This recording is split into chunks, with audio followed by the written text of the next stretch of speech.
السلام علیکم ورحمۃ اللہ وبرکاتہ۔ اعوذ باللہ من الشیطان الرجیم، بسم اللہ الرحمن الرحیم۔ رب اشرح لی صدری ویسر لی امری واحلل عقدۃ من لسانی یفقہوا قولی، رب زدنی علما، اللہم فقہنا فی الدین، اللہم صلی علی محمد وعلی آل محمد۔ فضل لیلۃ القدر، لیلۃ القدر کی فضیلت اور اس کے مسائل آج ہم دیکھیں گے حدیث کی روشنی میں۔ لیلۃ القدر میں عبادت گزشتہ گناہوں کی مغفرت کا باعث ہے۔ ان ابی ہریرہ رضی اللہ عنہ ان رسول اللہ صلی اللہ علیہ وسلم قال من قام لیلۃ القدر ایمانا و احتسابا غفر له ما تقدم من ذنبی، متفق علیہ۔ حضرت ابو ہریرہ رضی اللہ عنہ سے روایت ہے کہ نبی اکرم صلی اللہ علیہ وسلم نے فرمایا، جس نے لیلۃ القدر میں ایمان کے ساتھ ثواب کی نیت سے قیام کیا، اس کے گزشتہ گناہ معاف کر دیے جاتے ہیں۔ اسے بخاری اور مسلم نے روایت کیا ہے۔ لیلۃ القدر کی سعادت سے محروم رہنے والا بہت ہی بد نصیب ہے۔ ان انس بن مالک رضی اللہ عنہ قال دخل رمضان فقال رسول اللہ صلی اللہ علیہ وسلم ان هذا الشهر قد حضركم وفيه ليلة خير من ألف الشهر من حرمها فقد حرم الخير كله ولا يحرم خيرها إلا محروم، رواہ ابن ماجہ۔ حضرت انس بن مالک رضی اللہ عنہ سے روایت ہے کہ رمضان آیا تو رسول اللہ صلی اللہ علیہ وسلم نے فرمایا، یہ جو مہینہ تم پر آیا ہے اس میں ایک رات ایسی ہے جو قدر و منزلت کے اعتبار سے 1000 مہینوں سے بہتر ہے۔ جو شخص اس کی سعادت حاصل کرنے سے محروم رہا وہ ہر بھلائی سے محروم رہا۔ نیز فرمایا کہ لیلۃ القدر کی سعادت سے صرف بد نصیب ہی محروم کیا جاتا ہے۔ اسے ابن ماجہ نے روایت کیا ہے۔ لیلۃ القدر رمضان کے آخری عشرے کی طاق راتوں میں تلاش کرنی چاہیے۔ ان عائشہ رضی اللہ عنہا ان رسول اللہ صلی اللہ علیہ وسلم قال تحر لیلۃ القدر فی الوتر من العشر الاواخر من رمضان، رواہ البخاری۔ حضرت عائشہ رضی اللہ عنہ سے روایت ہے، رسول اللہ صلی اللہ علیہ وسلم نے فرمایا، رمضان کے آخری عشرے 10 دن کی طاق راتوں میں لیلۃ القدر کو تلاش کرو۔ اسے بخاری نے روایت کیا ہے۔ رمضان کے آخری عشرے میں بہت زیادہ عبادت کرنی چاہیے۔ رمضان کے آخری عشرے میں اپنے اہل و عیال کو بھی عبادت کے لیے خصوصی ترغیب دلانا مسنون ہے۔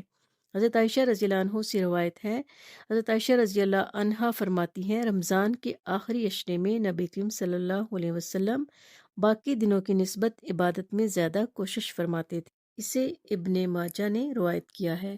ان عائشہ رضی اللہ عنہا قالت کان رسول اللہ صلی اللہ علیہ وسلم اذا دخل العشر شد میزارہ واحیا لیلہ وایقظ اہلہ، متفق علیہ۔ حضرت عائشہ رضی اللہ عنہا فرماتی ہیں، جب رمضان کے آخری 10 دن شروع ہوتے تو رسول اللہ صلی اللہ علیہ وسلم عبادت کے لیے کمر بستہ ہو جاتے، راتوں کو جاگتے اور اپنے اہل و عیال کو بھی جگاتے۔ اسے بخاری اور مسلم نے روایت کیا ہے۔ آخری عشرہ کی تمام راتوں میں جاگنے کی فرصت نہ پانے والوں کے لیے لیلۃ القدر کا بھرپور ثواب حاصل کرنے کے لیے 2 اہم حدیث ہیں۔ ان ابی ذر قال قال رسول اللہ صلی اللہ علیہ وسلم انہ من قام مع الامام حتی ینصرف کتب لاہ قیام لیلۃ، رواہ الترمذی۔ ابو ذر رضی اللہ عنہ کہتے ہیں، رسول اللہ صلی اللہ علیہ وسلم نے فرمایا، جس نے رمضان میں امام کے واپس ہونے تک امام کے ساتھ قیام کیا، یعنی نماز تراویح باجماعت ادا کی، اس کے لیے ساری رات قیام کا ثواب لکھا جاتا ہے۔ اسے ترمذی نے روایت کیا ہے۔ ان عثمان ابن عفان رضی اللہ قال سمعت رسول اللہ صلی اللہ علیہ وسلم یقول من صلی العشاء فی الجماعۃ فکأنما قام نصف اللیل ومن صلی الصبح فی جماعۃ فکأنما صلی اللیل کلہ، رواہ مسلم۔ حضرت عثمان بن عفان رضی اللہ عنہ کہتے ہیں میں نے رسول اکرم صلی اللہ علیہ وسلم کو فرماتے ہوئے سنا ہے جس نے عشاء کی نماز باجماعت ادا کی اس نے گویا نصف رات قیام کیا، اور جس نے نماز عشاء باجماعت ادا کرنے کے بعد صبح کی نماز باجماعت ادا کی اس نے گویا ساری رات قیام کیا۔ اسے مسلم نے روایت کیا ہے۔ رمضان المبارک میں رسول اکرم صلی اللہ علیہ وسلم کثرت سے تلاوت قرآن اور نفاق فی سبیل اللہ فرمایا کرتے تھے۔ ان ابن عباس رضی اللہ عنہما قال کان النبی صلی اللہ علیہ وسلم اجود الناس بالخیر وکان اجود ما یکون فی رمضان حین یلقاہ جبریل وکان جبریل علیہ السلام یلقاہ کل لیلۃ فی رمضان حتی ینسلح یارد علیہ النبی صلی اللہ علیہ وسلم القرآن فإذا لقیہ جبریل علیہ السلام کان اجود بالخیر من الریح المرسلات متفق علیہ۔ حضرت عبداللہ بن عباس رضی اللہ عنہ فرماتے ہیں رسول اللہ صلی اللہ علیہ وسلم لوگوں کے ساتھ بھلائی کرنے میں بہت سخی تھے، لیکن رمضان میں جب حضرت جبرائیل علیہ السلام آپ سے ملتے تو آپ اور بھی زیادہ سخی ہو جاتے۔ رمضان میں حضرت جبرائیل علیہ السلام ہر رات آپ صلی اللہ علیہ وسلم سے ملا کرتے اور نبی کریم صلی اللہ علیہ وسلم رمضان گزرنے تک انہیں قرآن مجید سناتے۔ جب جبرائیل علیہ السلام آپ سے ملتے تو آپ کی سخاوت تیز ہواؤں سے بھی زیادہ بڑھ جاتی۔ اسے مسلم اور بخاری نے روایت کیا ہے۔